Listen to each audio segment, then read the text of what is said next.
Okay, so welcome back to Game Theory.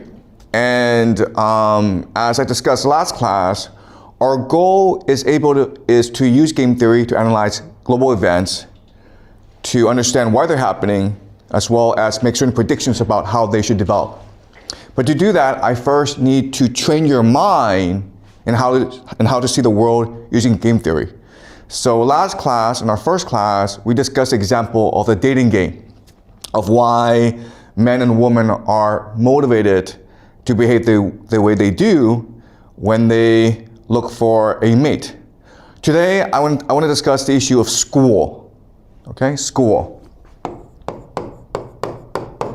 So for the first few classes, I'm going to use examples from your life that you know pretty well in order to develop the mindset for game theory. So school is something that you should know very, very well.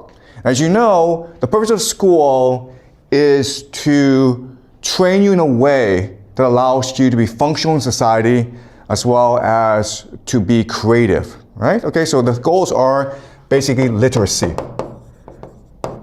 right? Which means reading and writing. This is the primary purpose of school because in order to function in modern society, you need to be able to absorb information and convey information. Okay? Number two is basically what we call the core competencies. Okay? These are skills that you need to be successful in life, including the ability to think critically, to cooperate with others, to collaborate, to communicate, okay? You all know this. The last thing is what we call lifelong learning.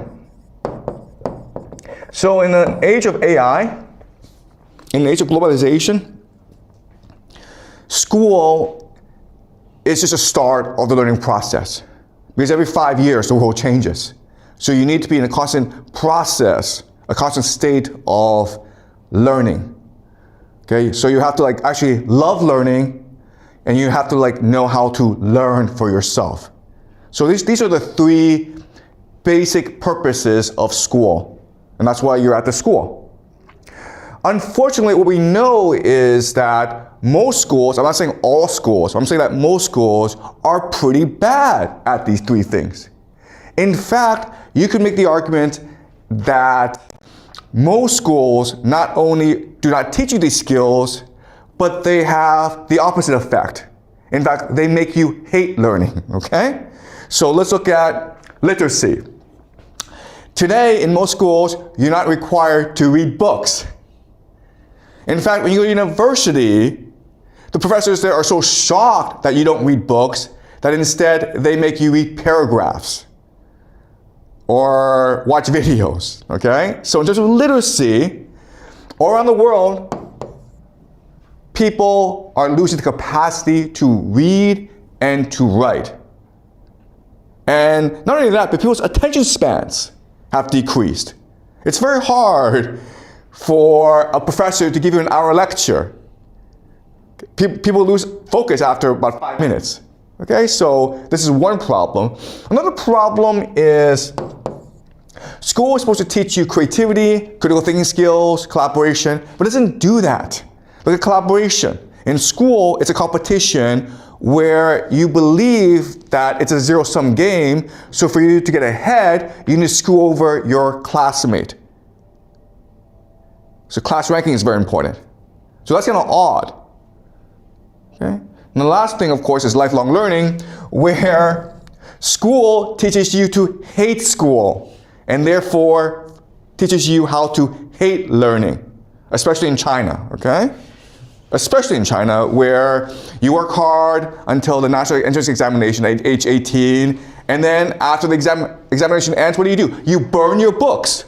That's a great ceremony here in China, right? After the examination, you take your books, you rip out the pages, and you throw it in the sky to signal your liberation, and you're like, I never ever want to read a book again, I never ever want to take a test again, I never want to learn again. Okay? So, all around the world, most schools, not all schools, there are some really good schools out there, but most schools are failing in their mission. School sucks. And so the question for us today is, why is this the case? And so we're going to use game theory to analyze why this is the case. All right. So what I'm going to do now is I'm going to tell you a story about myself. So the year is 2008. I went to Yale College, okay, in the United States, and I was an English major. I did very well in school. So I was hired in 2008 to go to Shenzhen in South China and help the school, Shenzhen Middle School, build an international program to send kids abroad, okay? So this is 2008, which was a long time ago. And back then, not that many students wanted to go abroad. There were really few international schools.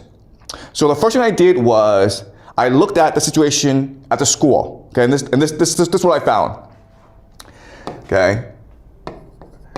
I found that students, even though they were going abroad, maybe about 10% of the students were planning to go abroad. So that's about 80 students each year. That's a lot.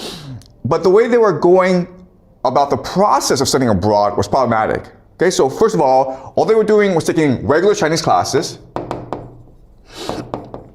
And you know, in Chinese classes, all you do is you sit in a room of 50 kids and you just take notes and then you take tests. You don't communicate, you don't ask questions, you don't debate. Okay, so that's one problem. Another problem is that the students were spending all their time memorizing SAT word lists. Okay, they were not reading, they were not writing, they were just memorizing words. And the other thing that they did to make their applications look good is model United Nations. Okay? And that's fine. Maybe some of you are modeling United Nations, and that's a good activity, but everyone was doing it. There was absolutely no differentiation. All right? So I looked at the situation and I said, no, I mean, you might be able to get into a good American university because, you know, these kids are very smart. But I wanted them to do well at the university and to do well in life. Okay? So I made certain changes to the curriculum and to the school. Okay, so first thing I did was I set up a seminar system. So rather than Chinese classes, I invited these American teachers to come and teach seminars like we have at this school where 10, 20 kids are in a room and they discuss books that they read together. Okay? Rather than SAT word memorization, I had them read books. Students were required to read a lot of books. In fact, I established a 5,000 book English library at the school where students can just go and borrow books and read. I wanted to teach students the joy of reading. And then in terms of activities, I didn't want students to do Model United Nations anymore because I didn't want kids sitting around just talking. I wanted to let them do things, okay? So I set up two new activities. The first is called the Coffee House. And the Coffee House is the first coffee house in China, in the Chinese high school. There are lots of coffee houses today, but I was the first person to set up a coffee house where students had to run a business. They had to work as waiters and provide good service to customers. And it was a collaboration effort. As you can imagine, this is great for the students to learn collaboration, to learn finance, to learn entrepreneurship. Okay, so that was a very successful activity. Do you have a question? Yeah. Okay. I mean, was that like similar with our Moon Coffee, like the coffee in the South store? Okay. 2008, I was the first person to do anything. Okay. Oh, okay. Okay. Just No, I mean, just yeah. similar. Yeah. All right. So the coffee house was an activity I set up, which was very successful. And it's still there today, guys. If you go to Shenzhen Middle School, you will see the coffee house still there a long, long time after I went away. The other thing I did was something called the daily newspaper. And this was the first daily newspaper in China in a high school, and probably maybe even around the world, where students every day had to report, collect information, write articles, edit it, and publish it. And they worked until like midnight, sometimes until 2 a.m. And then at 7 a.m. they had to get up and deliver the newspaper to all the students. And these were two very successful activities. And So I understand game theory, and I says, okay, if you want to make this transition from the old system to the new system, you also have to establish a new culture to allow these activities to flourish. Okay, and so my three major principles were transparency,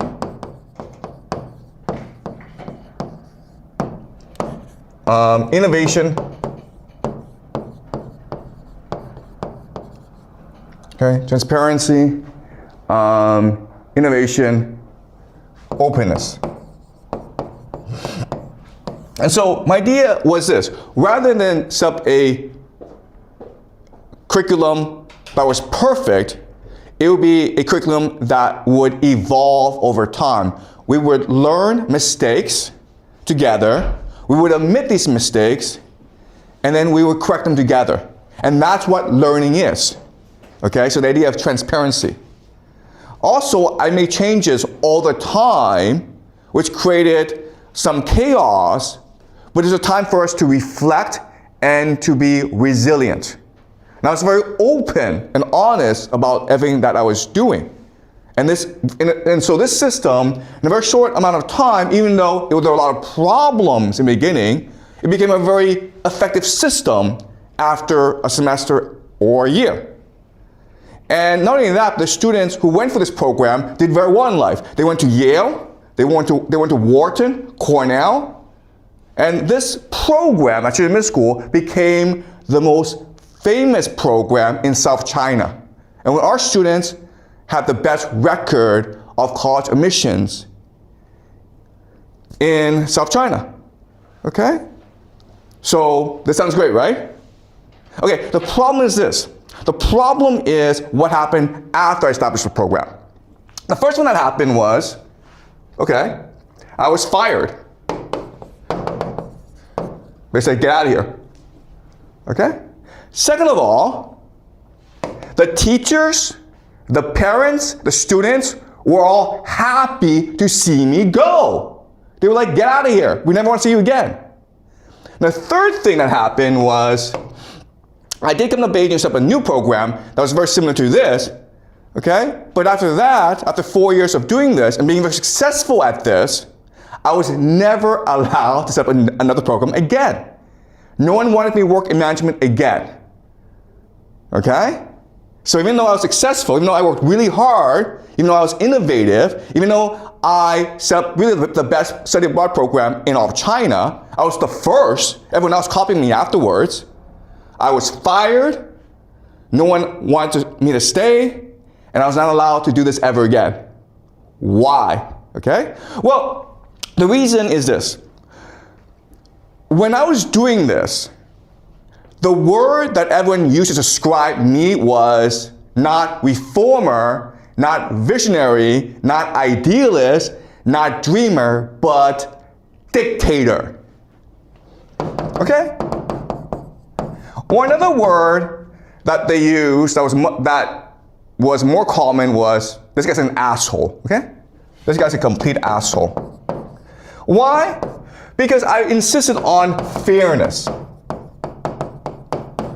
Okay? I don't care who you are. I don't care who your parents are. I want you to work hard and learn. And as you can imagine, that pissed off a lot of powerful people. Because that's not how the game is played in China. Okay? It's actually not how this game is played anywhere in the world. The game is not fair. The game is established by stakeholders, and they play the game according to their interests. Okay? So, let's go over what happened. All right? Okay, so I understand that there are stakeholders. And the stakeholders in game theory are just the players. Okay, the players. And who are the players? Well, you have the students. You have the parents. You have the teachers. You have the administrators, okay, the school leaders. You have the government. Okay? And then you have the colleges. Okay, the colleges are the US colleges where I'm trying to send my students. Okay, so these are the players in the game. And if you want to understand game theory, you need to understand the motivations and interests of all the different players. That tells you why or how they will behave the way they do. Okay, so look, so here is my original understanding of the players, which was clearly wrong, okay, because I got fired. All right, so the students wanted to like love to learn, get into Ivy League, and be the best, okay? So I thought the students, what their motivation was to be the best possible person, to work hard, to love learning, to be famous, to get an Ivy League, okay? Clearly this is wrong, okay? But I'm saying back then what my thinking was. The parents wanted successful kids who were independent, okay, independent. And they wanted faith, right? So they want their kids to get into the Ivy League. All right? Teachers. Well, teachers wanted to do a good job, right? They want to teach students. They love teaching. They love students. They just want to be given the space and the opportunity to teach what their passion is. Okay? Administrators, I really didn't like administrators, so I just thought they just wanted good results. Okay, that's all. Good results. As long as I provided good results, they're happy. Okay, the government, they wanted innovation, they wanted good workers, they wanted, they want technology. Okay, they want a strong China. Colleges wanted the best possible potential. Okay, they wanted students who will be the leaders of the future. Okay, so 2008, when I set the program, this was my assumptions about who the players were and what motivated them. Okay, clearly, I was wrong about who they were. Okay. So let's go over again. Let's now do an analysis of what they really want.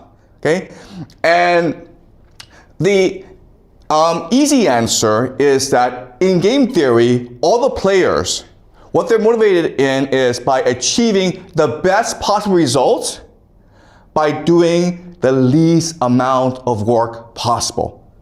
Okay, just remember that. That's a principle here. Everyone wants to achieve the best results by doing the least amount of work possible. People are lazy and people are greedy. It's that simple, guys. Okay? So students, they want to get in the Ivy League, but they didn't want to work hard to get in the Ivy League. They wanted to do as little work as possible. And if it meant they had to work hard to get in the Ivy League, they were like, I don't want to get in the Ivy League then. I'll just get into another school because who cares, okay? The best possible result, least possible work. Parents are like, yeah, I can have my kid work hard, but what's important is for me to control my kid, right? Because only I know how to ensure my kid succeeds. So I don't want my kids to think critically or be independent. I want my kids to obey me. Now teachers are like, listen, this is a job, man, okay? I have kids. I don't want to work hard. I just want to come to school, do what I'm supposed to do what is minimally required of me to collect my salary, and then go home. I don't want to teach my passion because I don't have any passion. Okay? Administrators are like, oh my God. What's important is for me to make sure the powerful parents are happy.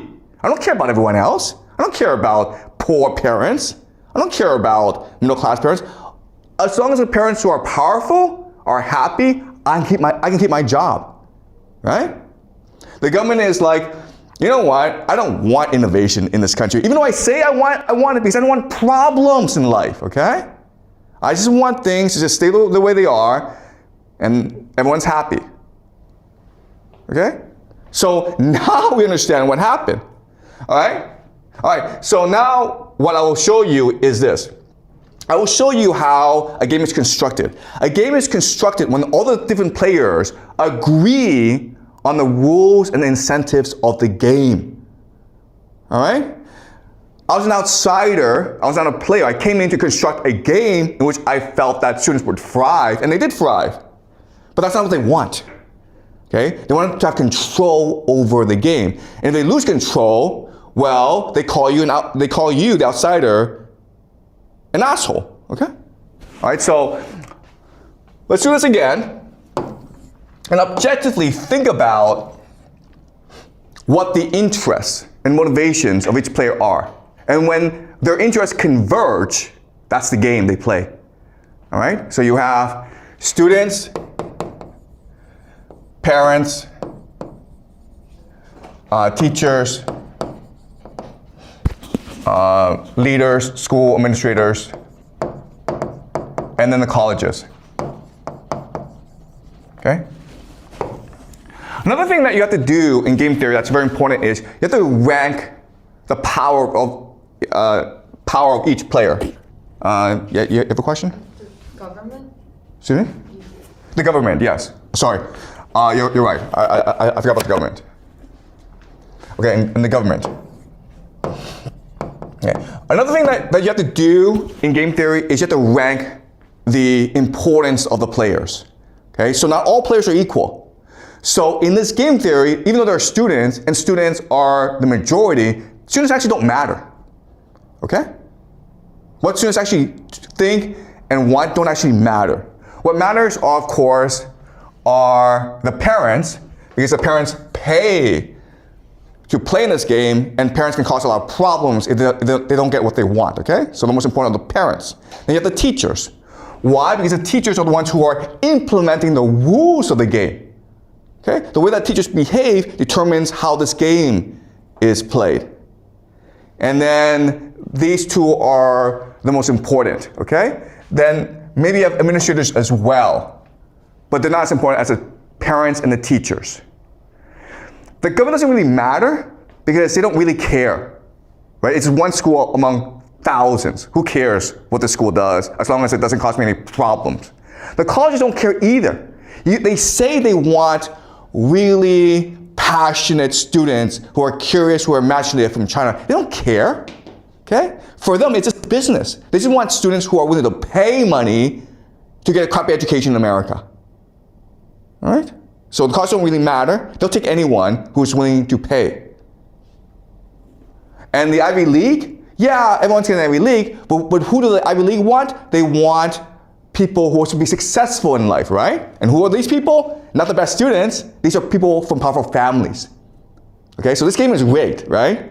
They have all this talk about, we want the best motivated students, we want peer students who are curious, who are passionate. It's all nonsense, okay? That's not how the game is played. So the cards don't really matter either.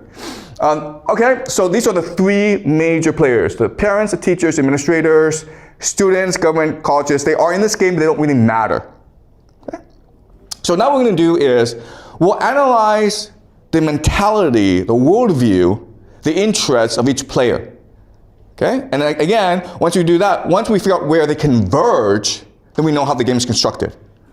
All right, so let's look at students. Students, okay, they want to be popular, right? So most students come to school, and actually their priority is not to learn, their priority is to make friends and to be popular among their friends. Okay, because that's just human nature. That's true, right? Then you have please teachers and parents. Okay, this is really important to understand. You're not in school not to learn, you're in school to please parents and to teachers. Why? Because parents are the ones who pay for your way in life, right? The ones who give you food. Teachers are the ones who gives you grades. You're not here to learn, you're here to please them. There's a difference, okay? And grades are a way of showing how well you're pleasing the parents and the teachers. Okay? Is that true? All right. And then you're like, have fun. Okay? And then get a good college. Okay? All right? So, am I missing anything among the students?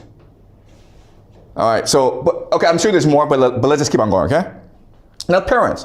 Well, the parents, what they want is, of course, successful kids. But they want successful kids not because they believe that success will make their kid happy. What they really want, of course, is face. Right? They want their kid to go to the Ivy League, and they don't mean the kid of the Ivy League provides a good education, or their kid will be happy at the Ivy League. They just want to brag to their relatives and their friends and their colleagues, my kid is at Brown or Cornell or Dartmouth. Okay? But face also means to treat education as a luxury product. Why do parents send kids to national schools? Not because national schools provide a better education, it's because national schools are more expensive. And most importantly, international schools have white faces, right? White faces. Okay? This is the main marketing tool of international schools, right? They have all these white faces, white teachers, and like, oh my God, this is a real national school now. You don't care if the teachers are actually good at what they're doing. You don't care if the kids are actually learning. You don't care what the curriculum is. You don't understand that sort of stuff. You just understand, okay, 10 white faces, therefore, this is a good school. It's that simple. Okay? And then, of course, you want some good outcome. Okay? You want a good outcome. You don't care if your kid is actually learning in school. What you want is your kid to get good grades, to get into good college. Okay? These are not the same thing. All right? So that's the parents. Then the teachers. Teachers are really simple because teachers do this job, and for them, the priority is to do as little work as possible to get by. Okay? I'm not saying all teachers, but I'm saying the majority of teachers in the school are just trying to get by because, quite honestly, they have families and they have other responsibilities. So they don't have time to focus entirely in school, okay? So basically just get by. Okay? Or the minimum amount of work. Okay? You may not believe this, but like when you actually grow up and get a job, you'll do the same thing, okay? Just do a minimum amount of work in order to get by. Administrators, they want good outcomes, but what their real priority is to protect relationship with parents. Okay? Just give parents what they want. Okay? Their job is to sell the school, so whatever parents want, you just give it to them. And administrators also, by the way, have families. This is a job for them. They also just want to get by. Okay? They're not trying to build the best school possible. They're not trying to change the world. They're not trying to educate students. They're just trying to get by. Do the least amount of work in order to get by. Government is, okay, they say they want innovation, creativity, technology, but really it's just like no problems, guys. Okay? As long as you don't create any problems for us, we're happy with you. Just stay away from us. We're happy to not bother you. Please don't come bother us. Yeah, that's government. Also, what they want is for students who will also be no problems in the future, right? Right? So compliance. So as long as schools are teaching you how to obey authority, how to comply, how to do what you're told, they're happy. You're a good school. Okay? Colleges, again, just want the money. Okay? That's all they care about. If you're willing to go to an American college and pay, how much is it nowadays? Like $50,000, $100,000 a year? That's a lot of money, guys. Okay? If you're willing to pay that, they'll take you. I guarantee you. Even if you don't speak English, they'll take you. All right? Yeah?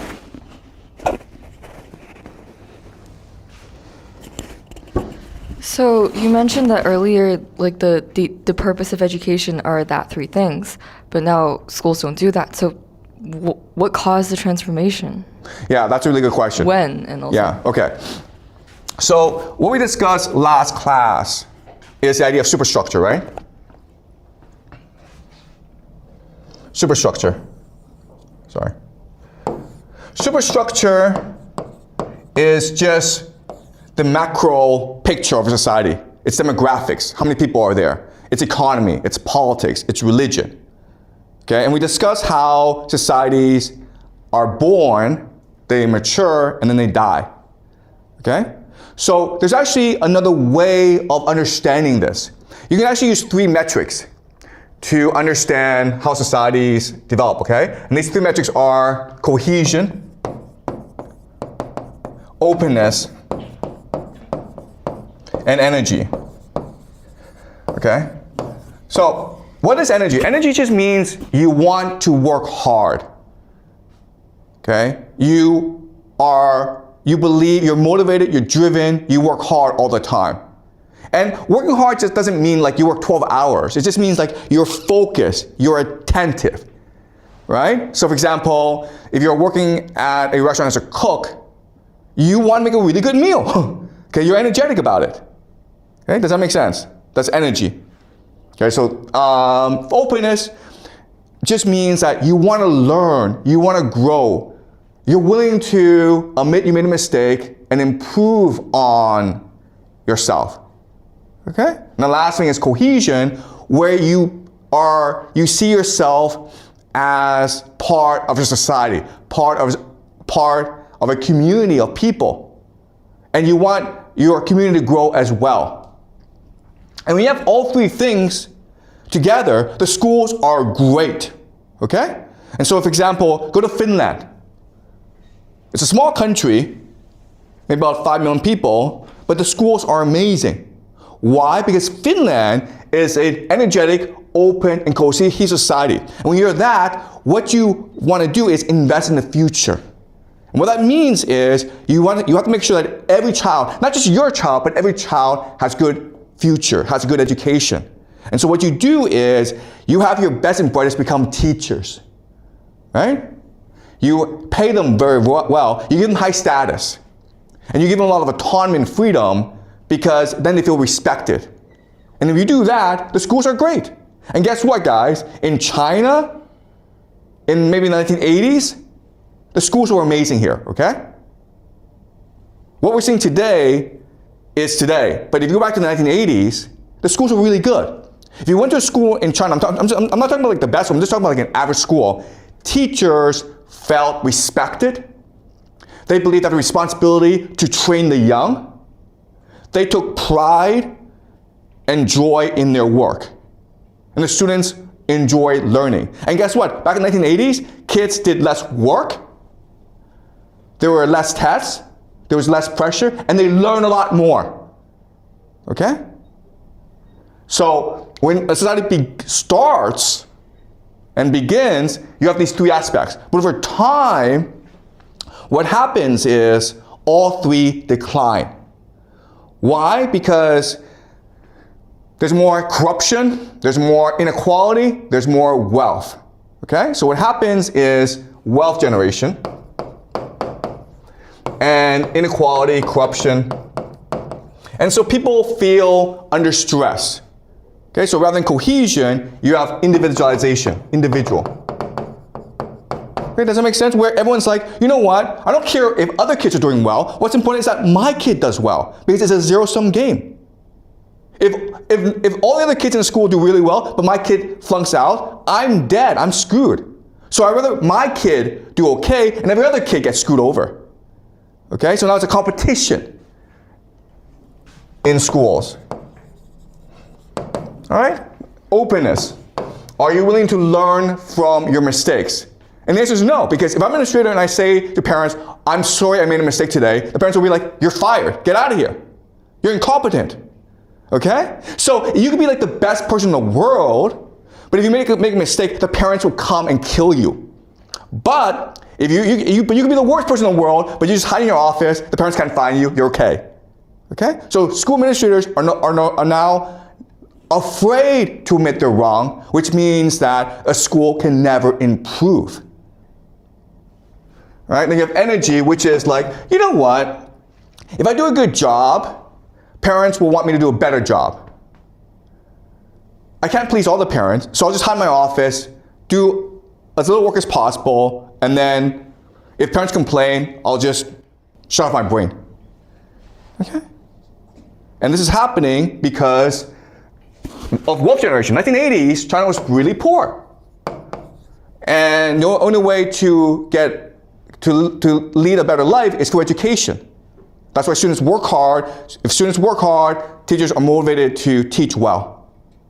And now you having a time when, today in 2025, 26, when parents have money. So it doesn't matter if you don't do well in school because your parents can just give you an apartment, can buy you a car. Who cares if you do well in school? So you're not motivated. If you're not motivated, you're indifferent, then as a teacher, why am I going to want to teach well? Okay, so it's a superstructure of society. Okay, does that make sense? All right, any more questions? Okay, so thank you, okay? So again,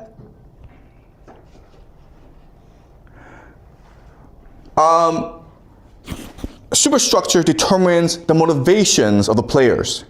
And where the interests of the players converge is the game that you have. Okay?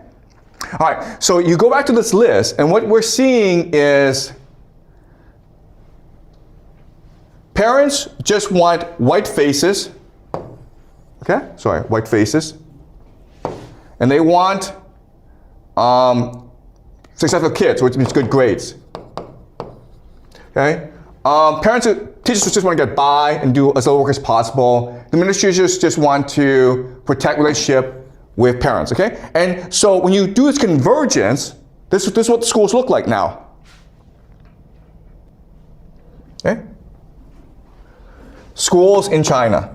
International schools in China, by the way. And again, this is like the majority. I'm not saying it's every school, but I'm saying it's the majority, okay? What you have are white faces, easy grades, right? It's really easy to get a good grade, all right? Some top students, these students are given scholarships, and then they're sent to top universities. Okay, then you have lots of cheating,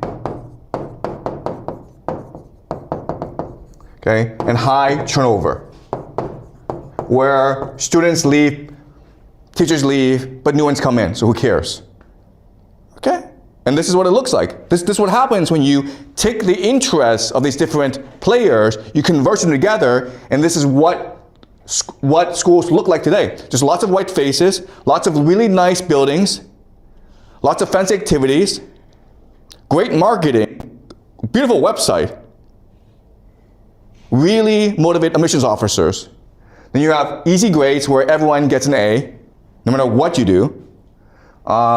You have some top students who will get into good schools so that the school can brag about them. You have lots of cheating going on. Okay? If you don't get a good grade, just complain and you get a good grade, okay?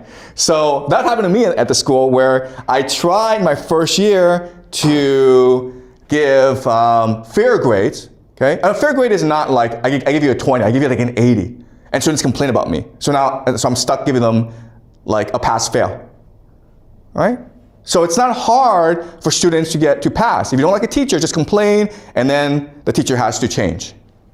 And so now you have high turnover where teachers feel stressed out and where parents are never happy and where students don't care. Okay? Does that make sense? This is why schools suck. And I'm saying they suck not just in China, not just in other schools, but in most places around the world. And it has to do with the superstructure of society. Okay? But I mean, like, the point of today's class is not like schools suck, don't go to school. The point of today's class is we're trying to analyze why schools are the way they are. And one way to analyze it is by figuring out at what point, okay, do the different players converge, right? So think of, you have different sets, right? Okay, parents, teachers, students, government, colleges, okay? And their convergence point is the game they play. Okay? Now, what's important for us to understand is that there is actually a lot of room to this convergence point. So it's possible to do reform, but only within a subset of this convergence point. Okay? So my problem is, back in 2008, I was like, you know what? I'm gonna set up a new universe, my own world. I'll make up the rules. I'll be God, and you just have to play the game I tell you to play the game, okay? And that's why everyone is like, you're an asshole. Okay? Whatever you do, whatever game you set up, has to be within this convergence point in order for players to accept it, okay? And this is true for everything. If you want to implement political reform anywhere, you have to figure out where the different stakeholders converge and figure out how to move the stakeholders from one part of the convergence point to another part of the convergence point, okay? This slow, incremental reform. Okay, does that make sense? Okay, any questions before I conclude?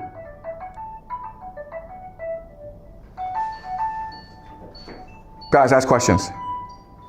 Was this clear? Yeah, you have a question?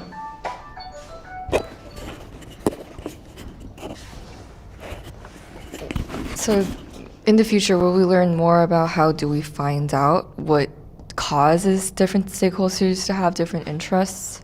Like in the future, it's like not really. Okay, yeah, that's a really good question. So thank you for asking, okay? All right. So the question is, where do the interests of these different players come from? Okay? And I mean, the easy answer is the superstructure of society. Okay? People are responding to their culture. But in game theory, what I want to teach you is that it's because they themselves are playing different games. Okay? So let's look at parents. Okay. Parents have different identities. They are family, they are colleagues. Okay? And depending on their identity, they're playing a different game. All right? So what does family mean? Family means that you might have brothers, right? Brothers. What do brothers do? They compete against each other, right? You have 3 brothers. You want to prove that you're better than your brother. How? Well, by having more money, by having better kids, by having a bit more beautiful wife. Okay? That's the game they're playing. Right? But then you have colleagues. You have colleagues. And the game you're trying to play there is to get along with your colleagues because that's what ensures your success in life, okay? So you need to make sure that your child, no matter how he or she is educated, is able to become friends with the sons and daughters of your colleagues. Okay? So, because this is what ensures success.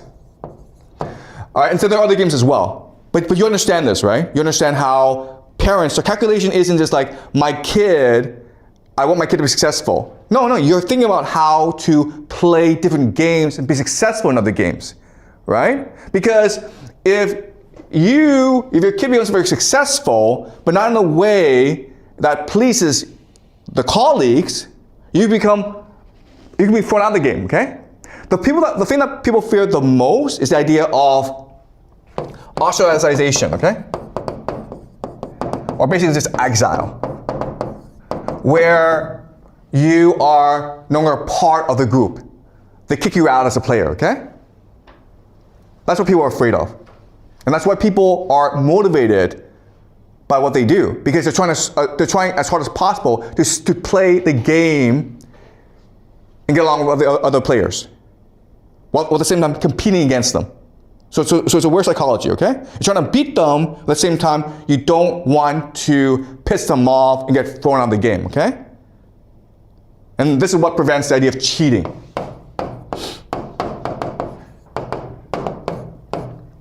But from the perspective of the game, if you do anything different, that's still cheating, okay?